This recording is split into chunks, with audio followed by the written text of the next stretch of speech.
लिल्लाहि नहमदुहु व नस्तईनुहु व नस्तगफिरुहु व नु'मिनु बिही व नतवक्कलु अलैहि व नऊज़ु बिल्लाहि मिन शुरूरि अनफुसिना व मिन सय्यिआति अमालिना मन यहदिहिल्लाहु फला मुदिल्ल लहु व मन युद्लिलहु फला हादिय लहु व नशहदु अन ला इलाहा इल्लल्लाहु वहदहु ला शरीका लहु व नशहदु अन्न सय्यिदना व नबिय्यना व मौलाना मुहम्मदन अब्दुहु व रसूलुहु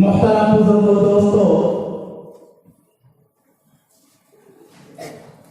असातिज़ाए किराम और अजीज तलबा,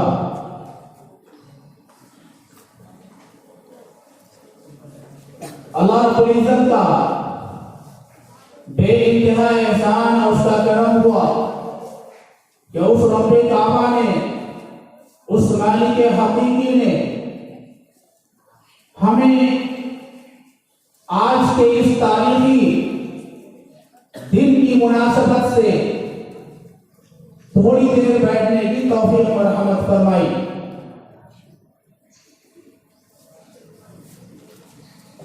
अजीज तलबा,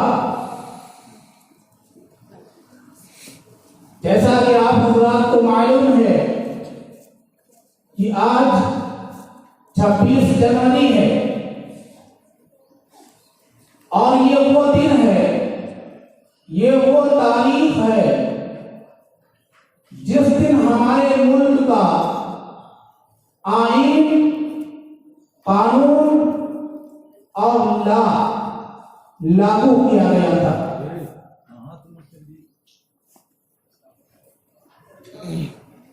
हिंदुस्तान की तारीख में दो तारीख बड़ी अहमियत की हामिल हैं। एक है 15 अगस्त 1947, दूसरी तारीख है 26 जनवरी 1950 ईस्वी।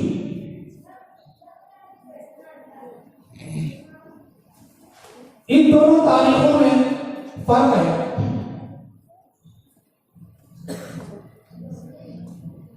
15 अगस्त 1947 में जो हमें आजादी मिली, हम हर साल 15 अगस्त को झंडा फहराते हैं, लेकिन उस झंडे के फहराने में तरीका थोड़ा सा अलग होता है, दोनों में फर्क है।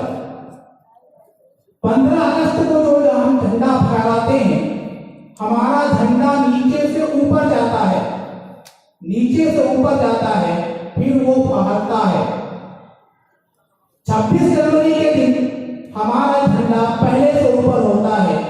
वजह इसकी ये है कि 15 अगस्त को हमारा मुल्क आजाद हुआ तो नीचे से ऊपर हमारा झंडा चला गया, जिस पर हुकूमत साम्राज्य का झंडा लगा हुआ था वहां पे तिरंगा लगाया गया।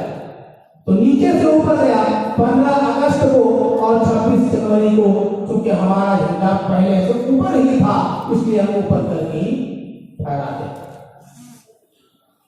दूसरा बात यह है कि 15 अगस्त को मुल्क का प्रधानमंत्री लाल किले पर झंडा फहराता है और 26 जनवरी को सदर, मुल्क के सदर जमहूरिया इंडिया गेट पर झंडा फहराते हैं, लाल किले पर नहीं।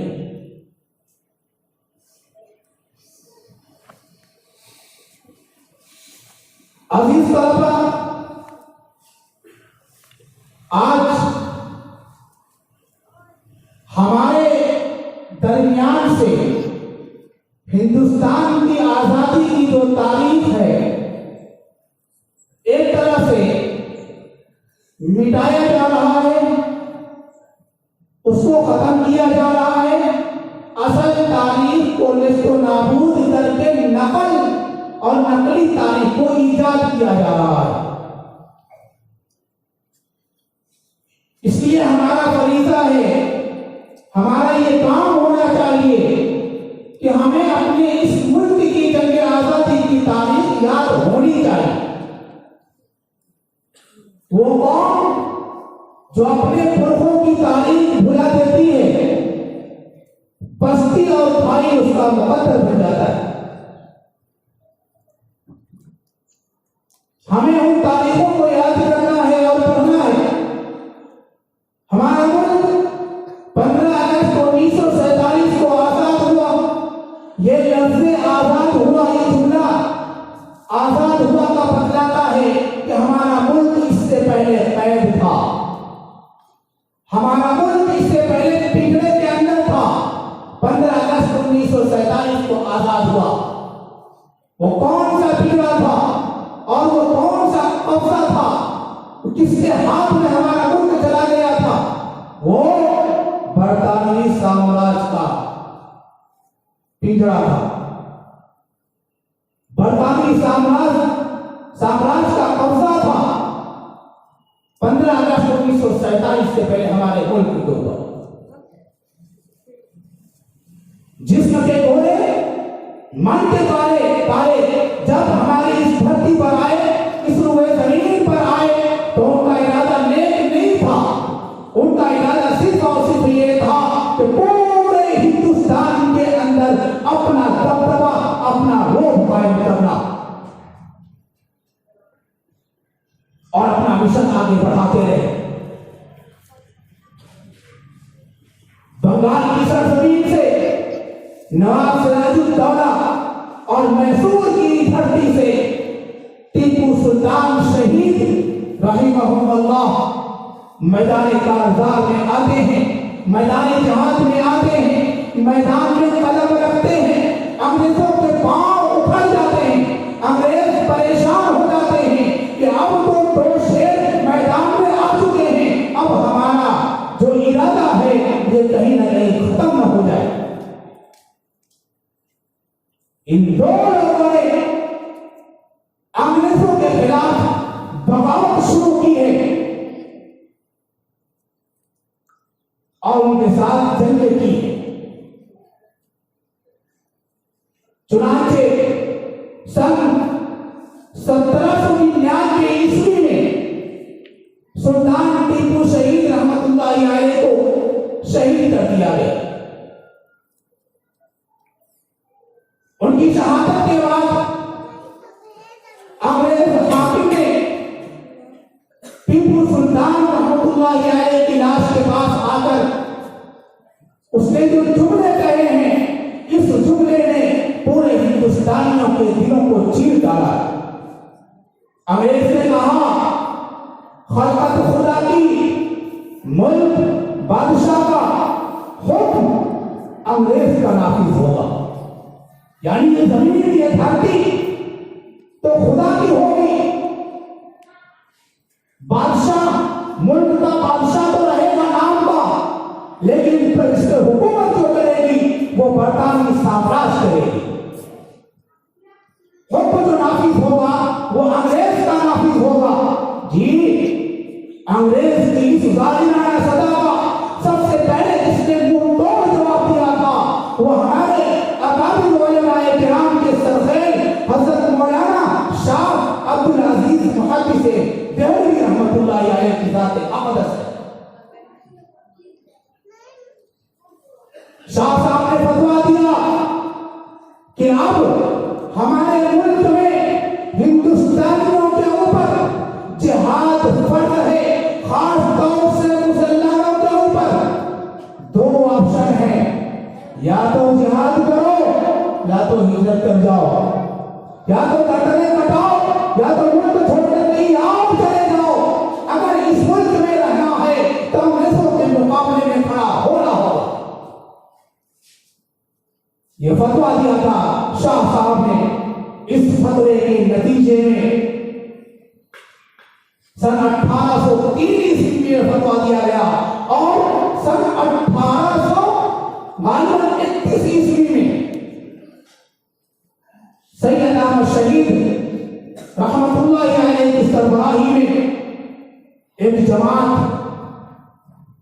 बालाकोट की पहाड़ी पर जाती है।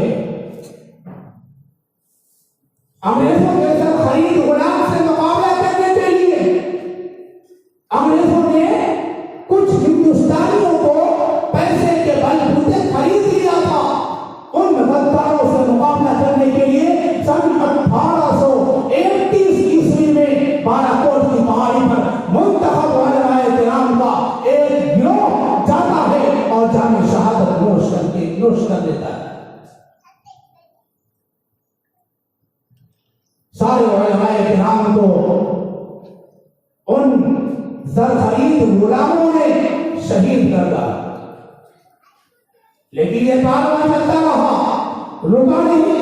सन 1857 ईस्वी के अंदर शामली के मैदान में वो मामला हुआ है, वो जंग हुई है, वो लड़ाई हुई है कि जिसको तारीख के सफ़हात में सुनहरे रूप से लिखे हुए, जिसकी क़यादत सईदुल ताइफा हाजी इमदादुल्लाह महाजी मक्की रहमतुल्लाह अलैह कर रहे थे और उनकी मुआवनत, उनकी मदद हुज्जतुल इस्लाम हज़रत मौलाना कासिम नानवी रहमतुल्लाह अलैह और फ़क़ीहुन नफ्स हज़रत मौलाना रशीद अहमद गंगोही रहमतुल्लाह अलैह फरमाए।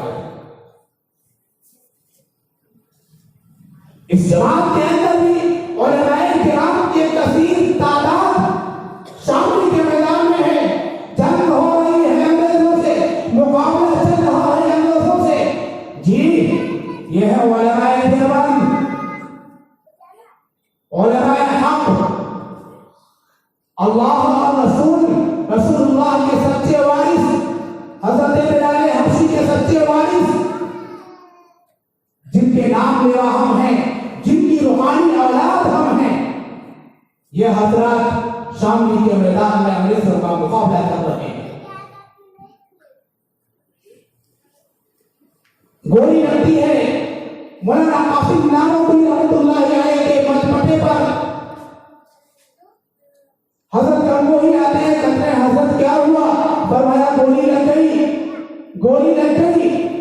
हजरत गंगोही रहमतुल्लाह अलैह ने नमाज वाला दरूद शरीफ 3 मरतबा पढ़ा और फूका, कहा हजरत हाथ हटाइए।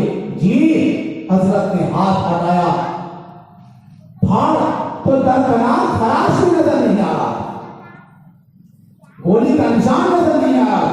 ये उलमाए देवबंद हैं जिन्होंने हर दौर में और हर वक्त अंग्रेजों का मुकाबला किया है, हर वक्त अंग्रेजों का मुकाबला किया और इस मुकाबले से बिल्कुल पीछे नहीं हटे। मैं क्या बयान करूं उलमाए देवबंद की तारीख, उलमाए देवबंद के कारनामे। कराची का खालिद बिना हाल है। अंग्रेज जज के सामने हुसैन अहमद मदनी रहमतुल्लाह अलैह की पेशी है। अंग्रेज जज के सामने हुसैन अहमद मदनी को लाया जाता है।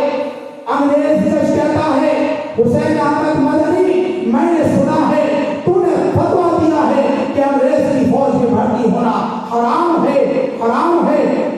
जी, हुसैन अहमद मदनी कहते हैं दिया क्या होता है, अब भी देता हूं कि अंग्रेज की फौज में भर्ती होना हराम है, हराम है, हराम है। अंग्रेज जज कहता है, हुसैन अहमद तुम्हें मालूम है हमारे कलम में कितनी ताकत है? फरमाया पता कितनी ताकत है? फरमाया अगर मैं लिख दूं तो तुझे फांसी हो जाए, तुझे तख्ते-ए-दार पर लटका दिया जाए। हुसैन अहमद मदनी ने अपना कट्ठर खोला और कफन का कपड़ा निकाला, यूं उठाया अंग्रेज के सामने, फरमाया तो हुसैन अहमद मदनी तो धमकी दे रहा है। हुसैन अहमद मदनी देवबंद से चला था तो कफन का कपड़ा साथ लेकर आया।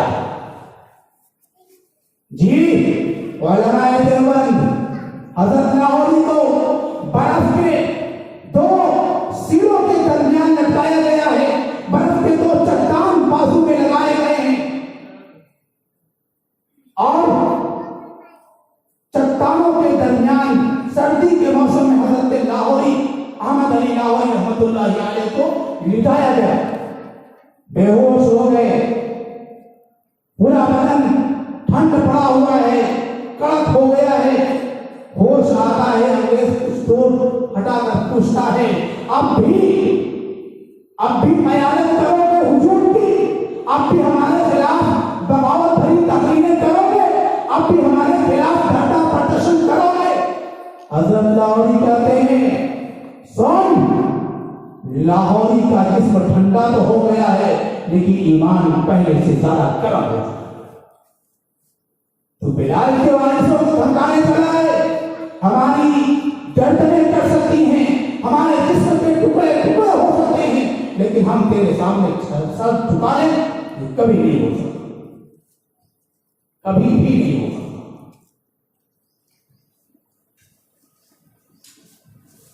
सन 1900 ईस्वी के अंदर अंग्रेजों ने एक चाल चली।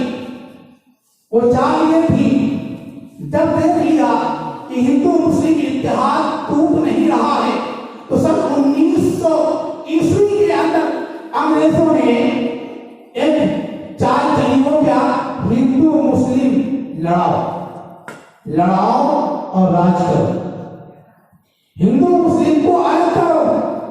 जी, हिंदुओं से कहा, हिंदुओं के मन की बात कही, फरमाया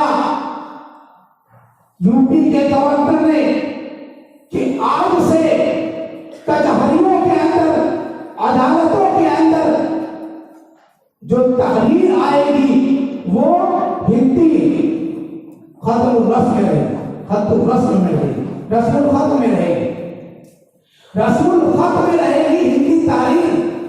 जो दरखास्त आप लेकर आओगे वो हिंदी में होनी चाहिए, उर्दू और अरबी की दरखास्त काबिल कबूल नहीं। हज़रात मोहतरम, हिंदुओं ने देखा, हमारे हिंदू भाइयों ने, कि अंग्रेज तो हमारे मन की बात कर रहा है, हमारे बारे में ये कह रहा है कि अदालतों के अंदर, कचहरियों के अंदर अब जो दरखास्त आएगी वो हिंदी तहरीर में होगी। ये तो हमारे मन की बात कर रहा है। कुछ मोहब्बत जागी हमारे हिंदू भाइयों के अंग्रेजों की तय। उधर मुसलमानों से कहा कि बंगाल की सरजमीन में बसने वाले अक्सरियत मुसलमानों की है, हम चाहते हैं कि मुसलमानों का एक सूबा हो, वहां मुसलमान हाकिम हो, मुसलमान सीएम हो। मुसलमानों को लगा यार तो मुसलमानों की बात कर रहा है। अंदर ही अंदर हिंदू मुसलमान आपस में एक दूसरे से नफरत करने लगे। इसका नतीजा यह हुआ कि सन 1916 ईस्वी में यह नफरत शबाब पकड़ गया और ऐन मुमकिन था कि जंग शुरू हो जाए हिंदू मुसलमान के दरमियान।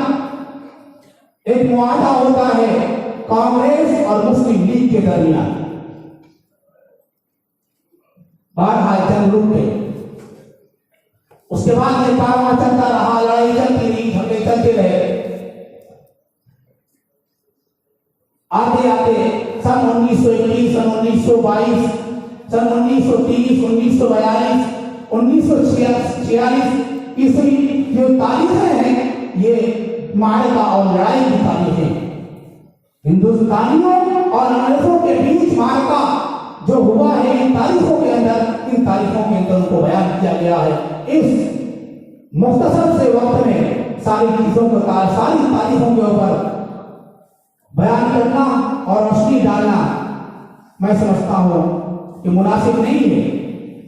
बहरहाल सन 1946 के अंदर मुंबई के अंदर बाहरी पेड़े की बगावत करने की सूरत में पुलिस ने हिंदुस्तानियों को अपनी गोलियों का निशाना बनाया और उसमें सबसे ज्यादा अगर किसी ने अपना सीना पेश किया था तो वो उलमाए किराम की जमात थी। तारीख में लिखा हुआ है, तहरीक आजादी किताब है मौलाना आसिफ अदरवी रहमतुल्लाह अलैह की, उन्होंने लिखा है कि तकरीबन 20 या 50,000 उलमाए किराम की तादाद थी जिसको अंग्रेजों ने अपनी गोलियों का निशाना बनाया। हकीकत यह है कि इस मुल्क की खातिर और इस मुल्क को परवान चढ़ाने के लिए, इस मुल्क को सींचने के लिए हमारे अकाबिर उलमाए किराम ने, मुसलमानों ने जितना खून दिया हुआ है हम उसको बयान नहीं कर सकते। इसके बावजूद हम पर गद्दारी का इल्जाम लगाया जाए, हमारे खिलाफ प्रोपेगेंडे बनाए जा रहे हैं। इस वक्त मुल्क की और आलमी सूरत हाल ये है कि इस्लाम और अहले इस्लाम के खिलाफ बगावत भरी तकरीरें की जाती, नफरत का माहौल पैदा किया जा रहा है, बर्बरियत का माहौल पैदा किया जा रहा है और ये कोशिश की जा रही है कि पूरी दुनिया से इस्लाम और मुसलमानों का खात्मा कर दिया जाए।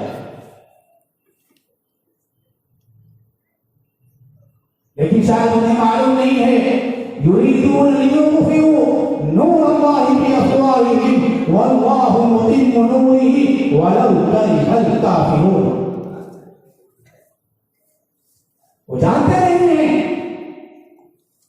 वो ये समझते हैं कि हम अल्लाह के नूर को अपनी फूकों से बुझा देंगे, अपने मुंह से फूक मारकर बुझा देंगे, लेकिन अल्लाह तो अपने नूर को पूरा करने वाला है, काम करने वाला है। अगर ये नाफरमान उसको नापसंद समझे।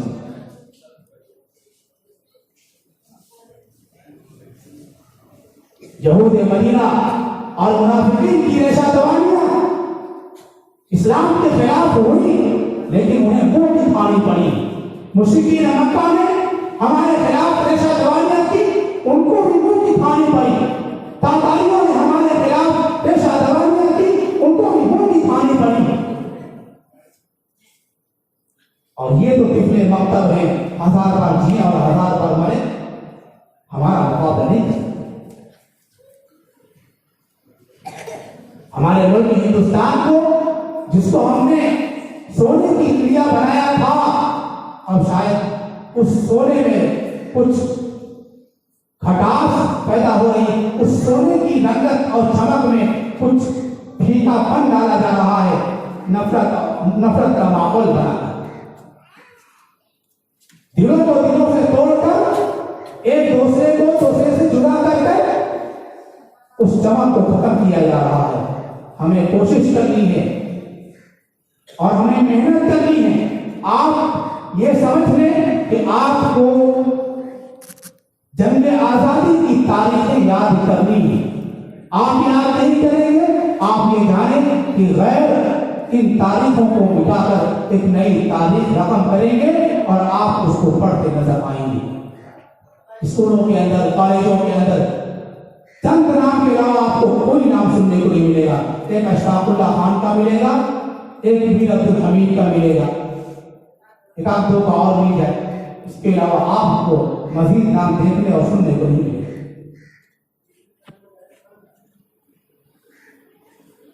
ये मेहनत आपको करनी है। 15 अगस्त 1947 को हमारा मुल्क 14-15 की रात में तकरीबन 12 बजे हमारा मुल्क हिंदुस्तान आजाद हुआ और एक खुशी की लहर दौड़ी। पूरे हिंदुस्तान के अंदर खुशी मनाई जा रही थी। उसके बाद कानून साजी का